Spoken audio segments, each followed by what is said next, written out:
কখন বাজে 12টা, আমার বাজে 12টা, বেবি জান জান।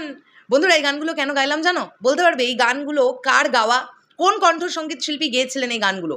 এবং প্রচণ্ড হিট না শুধু, ব্লকবাস্টার এক একটা গান মেগাস্টার শাকিব খানের ক্যারিয়ারের। আবারও দরদ সিনেমায় আমরা এই কণ্ঠশিল্পীর কণ্ঠ শুনতে চলেছি মেগাস্টার শাকিব খানের লিপে। হ্যালো এভরিওয়ান, আমি পৌশালী। সকলে কেমন আছো প্রথমেই কমেন্ট করে জানিও। বন্ধুরা, গতকাল অধিক রাত্রিবেলা অনন্য মামুন ভাইয়া একটি পোস্ট করেছেন তার ফেসবুকে, এবং সেখানে আমরা দেখতে পাচ্ছি নাকাশ আজিজজিকে। তিনি কিন্তু দরদের গান গেয়েছেন। এক্স্যাক্টলি অনন্য মামুন ভাইয়া কি লিখেছেন আমরা চলো চট করে একবার পড়ি। দরদ সিনেমার টাইটেল সং রেকর্ডিং শেষ করে নাকাশ আজিজ বলল, সত্যি অনেকদিন পর এত ভালো একটা ডান্স নাম্বার করলাম।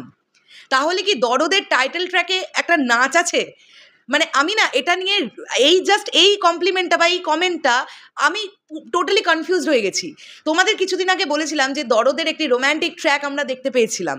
তো সেই রোম্যান্টিক সংটা যখন আমরা শুনি, কানে যে শ্যুটটা আসছিল, যদিও সেটা একটা কিন্তু ওই ডেমো ভয়েস ছিল, সেটা অরিজিনাল আর্টিস্টের রেকর্ডিং ছিল না। তো ডেমো ভয়েসে কিন্তু আমরা ওই লাইনটা শুনেছিলাম, ডা ডা ডা ডা ডা ডা ডা ডা ডা ডা ডা ডা। তো এইখানে দর্দ শব্দটা আছে। তাহলে কি যেটা আমরা শুনলাম মানে romantic song is equal to দরদের টাইটেল ট্র্যাক নয়?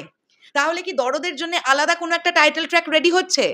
যদি তাই হয় তাহলে সেখানে ডান্স নাম্বারটা কি করছে?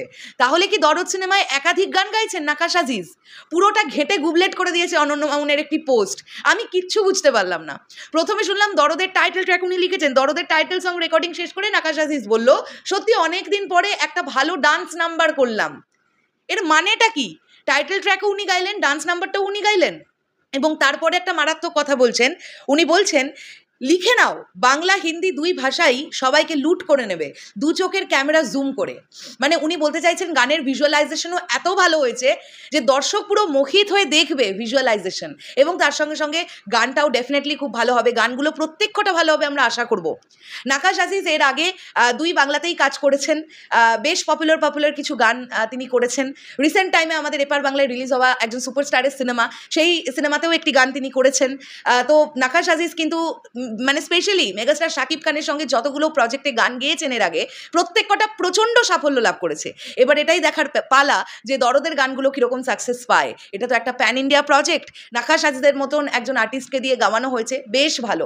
নাকাশ আজিজ কিন্তু আমাদের ইন্ডিয়ায় বেশ বেশ বেশ পপুলার একজন সিঙ্গার, এটা নিয়ে ডাউটের কোনো জায়গাই নেই। কিন্তু ডাউট যেটা থেকে গেল, আবারও রিপিট করি, দরদের title track is equal to dance number, নাকি দরদের টাইটেল সংটাও নাকাশ আজিজ গেয়েছেন আর ডান্স নাম্বারটাও উনি গেয়েছেন?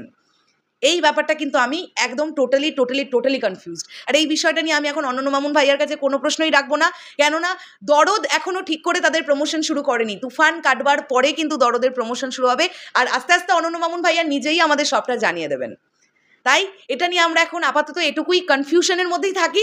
তবে এটুকু বলতে পারি, গানগুলো নিশ্চয়ই নিঃসন্দেহে খুব ভালো হতে চলেছে, দেখা যাক।